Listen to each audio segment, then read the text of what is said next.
और लिहान कहता है मुझे नहीं लगता तुम यहाँ के रियल सेक्ट मास्टर हो, क्योंकि तुम अपने रियल पावर का यूज नहीं कर पा रहे हो और तुम्हें देखने पे ऐसा लग रहा है कि तुम्हारे पास तो पावर ही नहीं है और तुम काफी ज्यादा कमजोर दिखाई दे रहे हो और तुम्हें अपने रियल स्पेल को ठीक से कास्ट भी करने नहीं आता और ना ही सर्ड को अच्छे से चलाने आता है। मुझे सही सही बताओ तुम हो कौन और रियल सेक्ट मास्टर कहाँ पे है। और फिर उसके बाद उसके ऊपर काफी सारे अटैक करने लगता है और कहता है तुम्हारे लड़ने की स्पीड काफी ज्यादा स्लो है, तुम तो काफी ज्यादा कमजोर हो और मुझे लगता है कि तुम रियल सेक्ट मास्टर ही नहीं हो और ना ही तुम इस सेक्ट को सर्ड को यूज करने लायक हो। और अपने सीक्रेट ट्रेजर को एक हैमर में कन्वर्ट करके उसके ऊपर जोरदार अटैक करता है, जिससे कि मास्टर का दिमाग हिल जाता है। यह दर्दनाक नजारा देखकर मास्टर का एक डिसाइपल उसे बचाने के लिए बीच में आने की कोशिश करता है और वह सामने आते हुए लिहान को रुकने के लिए बोलता है और कहता है कि आप चाहे किसी भी सेक्ट के मास्टर क्यों ना हो, पर किसी दूसरे सेक्ट के मास्टर को इस तरीके से नहीं मार सकते। तो लिहान उसे जवाब देते हुए कहता है तुम्हें समझ में नहीं आ रहा कि यह कौन है, यह तुम्हारे रियल मास्टर नहीं है और तुम्हें समझ जाना चाहिए कि ये काफी ज्यादा कमजोर है और तुम्हारे मास्टर इतने ज्यादा कमजोर नहीं है, फिर भी तुम अपने मास्टर को यहाँ बचाने के लिए आए हो। ऐसा लगता है तुम अपने मास्टर से काफी ज्यादा प्यार करते हो। तो फिर वो बंदा बोलता है कि अपनी बकवास करना बंद करो।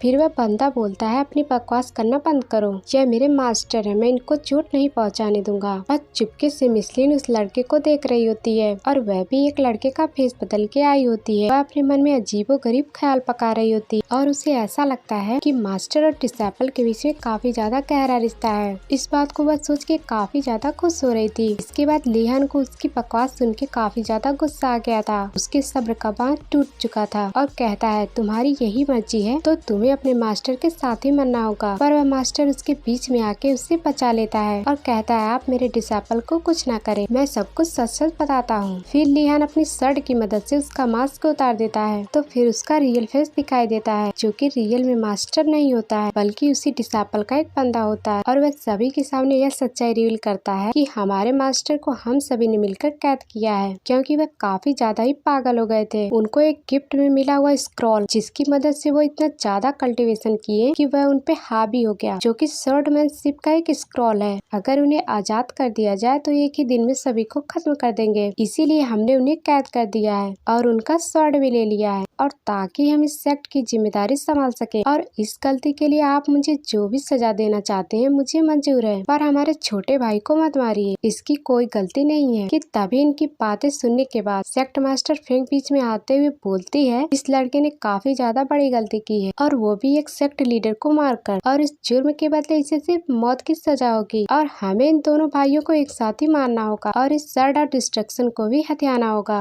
यह सब सुनने के बाद वह डिसाइपल अपने छोटे भाई को बचाने के लिए सामने आ चुका था। इन दोनों भाइयों की इतनी अच्छी बॉन्डिंग देखकर लियान को आंखों में आंसू आ गए होते हैं और वह बोलने लगता है इन सबको मारने की इतनी जल्दी क्या है, अभी हमें इसके बारे में कोई सच्चाई मालूम नहीं है और रियल सेक्ट मास्टर कहाँ पे है। और लियान समझ चुका था कि एल्डन मास्टर फैंग इन दोनों लड़कों को मारकर इनका स्वॉर्ड ऑफ डिस्ट्रक्शन छीनना चाहते हैं, ताकि वह इसका खुद यूज करके पावरफुल बन सके। पर लियान उस मास्टर को साफ साफ शब्दों में बोल देता है अगर आपको यह स्वॉर्ड चाहिए तो आप यहाँ से लेकर जा सकते हो, मगर आप इन दोनों डिसाइपल को कुछ नहीं कर सकते, यह मेरी जिम्मेदारी है। यह सब सुनने के बाद उस लेडी का मुंह लटक जाता है और वह कुछ भी नहीं बोलती। फिर उसके बाद लिहान सच्चाई को रिवील करते हुए बताने लगता है रियल सेक्ट मास्टर अभी भी जिंदा है। यह सुनकर सभी लोग शॉक हो जाते हैं, इसीलिए इन दोनों भाइयों को सजा नहीं मिलेगा। तो इसके बाद सभी लोग पूछने लगते हैं आखिरकार रियल सेक्ट मास्टर कहाँ पे है। तो लिहान अपने शर्ट का इस्तेमाल करते हुए नीचे ग्राउंड में काफी तेजी से अटैक करता है, जिसके कारण वह ग्राउंड टूट जाता है। यह ग्राउंड पूरी तरीके से टूटने के बाद धुआं जब हटता है तो सभी देखकर शॉक हो जाते हैं। नीचे तो रियल मास्टर ताऊ है जो कि कैद है, जिन्हें की काफी ज्यादा पावरफुल जंजीरों से जकड़ कर रखा गया होता है, जिसपे मास्टर काफी ज्यादा तेजी से चिल्ला रहे होते हैं और वहाँ से भागने की भी कोशिश कर रहे होते हैं। और वह बोल रहे होते हैं मैं सभी को मार दूंगा और मैं किसी को भी नहीं छोड़ूंगा और सभी को मिट्टी में मिला दूंगा।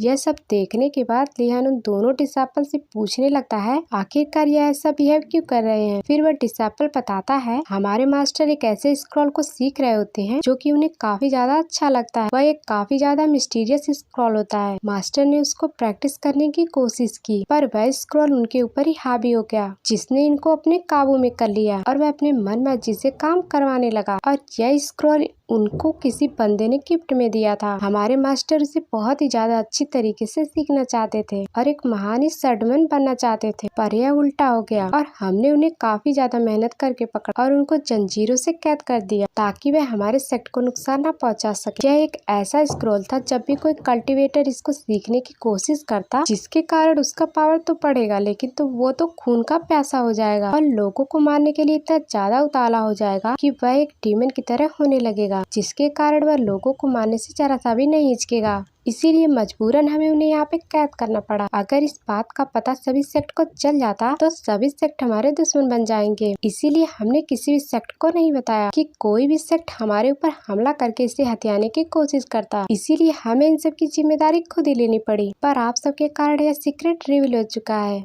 पर हमें इस बात का हमेशा डर लगा रहता है, अगर मास्टर यहाँ से बाहर निकल गए तो सारी जगह तबाह कर देंगे और काफी ज्यादा लोगों को मारकर उनका परिवार छीन लेंगे। तो इस पर सेक्ट लीडर फैंग बोलती है, कोई भी सेक्ट मास्टर इतनी आसानी से किसी भी सीक्रेट स्क्रॉल के कंट्रोल में नहीं आ सकते, इसलिए तुम झूठ बोल रहे हो। जिसका जवाब देते हुए डिसापल बताता है वह कोई मामूली स्क्रॉल नहीं होता है, वह एक जियान कॉनमैन शिप स्क्रॉल होता है। जैसा सुनने के बाद मिस मैंग सोचने लगती है, यह तो काफी ज्यादा इंटरेस्टिंग स्वॉर्ड स्क्रॉलमैन है। यह किताब तो हजारों साल पहले ही खो गई थी, आखिरकार इस बुड्ढे के पास कैसे आ गई? लीहान इसका जवाब देते हुए सभी को बताने लगता है, यह स्क्रॉल कल्टीवेशन करने वाले बंदे को एक डीमन बना देता है जो कि खून का प्यासा हो जाता है, जो कि दूसरों के खून के प्यासे में इतना अंधा हो जाता है जो कि लोगों को मारने से पीछे नहीं हटता।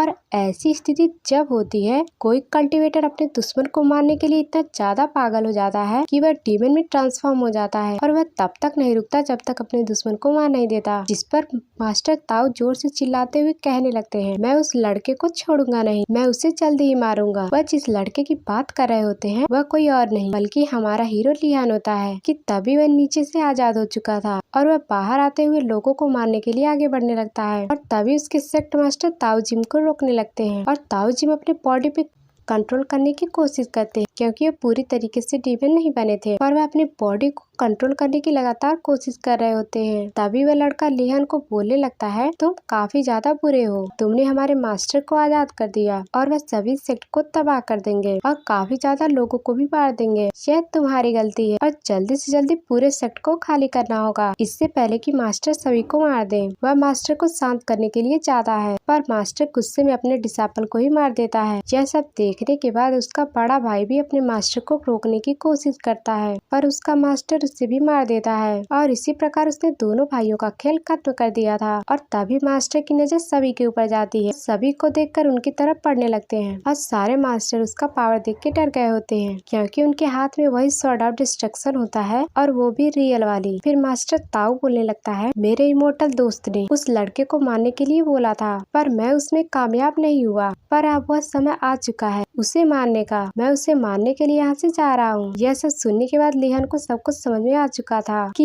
यह बुड्ढा कोई और नहीं बल्कि उन्हीं 7 इमोर्टल्स में से एक है, इसीलिए यह उसे मारने के लिए काफी ज्यादा बेताब होता है। फिर लीहान बोलने लगता है, मैंने उस 7 इमोर्टल्स में से एक को तो मार दिया है पर यह दूसरा है। लीहान यह सब जानने के बाद काफी ज्यादा गुस्सा हो गया होता है, भला वह अपने परिवार के हत्यारे को ऐसे कैसे जाने दे सकता है। और वह एल्डर ताऊ को खोजने के लिए उसका पीछा करने लगता है पर उसका कोई भी मास्टर साथ नहीं देते। पर इनमें से किसी भी मास्टर का उसका पीछा करने का इरादा नहीं था, पर लीहान अपने फैमिली के हत्यारे का पीछा कर चुका था और वह उनका पीछा करने के लिए आगे भी बढ़ चुका था। और वहाँ पे मौजूद मास्टर लोग बात करने लगते हैं, मास्टर आजाद हो चुका है, अगर यह हमारे मॉर्टल सेक्ट के अंदर चला गया तो यह काफी ज्यादा तबाही मचा देगा और हमारे लोगों को भी जान से मार देगा। जिसका जवाब देते हुए मास्टर फ्रैंक बोलती है, लीहान काफी ज्यादा पावरफुल है, वह काफी आराम से उस मास्टर को संभाल सकता है और इसीलिए हमें चिंता नहीं करनी चाहिए और ना ही उसका पीछा करना चाहिए। यह सब बात सुनने के बाद मिस लिन तो यह समझ चुकी थी कि सेक्ट लीडर फैंग लीहान को अकेले फंसवाना चाहते हैं और दूसरी तरफ हमें लीहान को दिखाया जाता है जो कि काफी ज्यादा तेजी से मास्टर का पीछा कर रहा होता है। तो इसी के साथ यह एपिसोड एंड हो जाता है। Thanks for watching.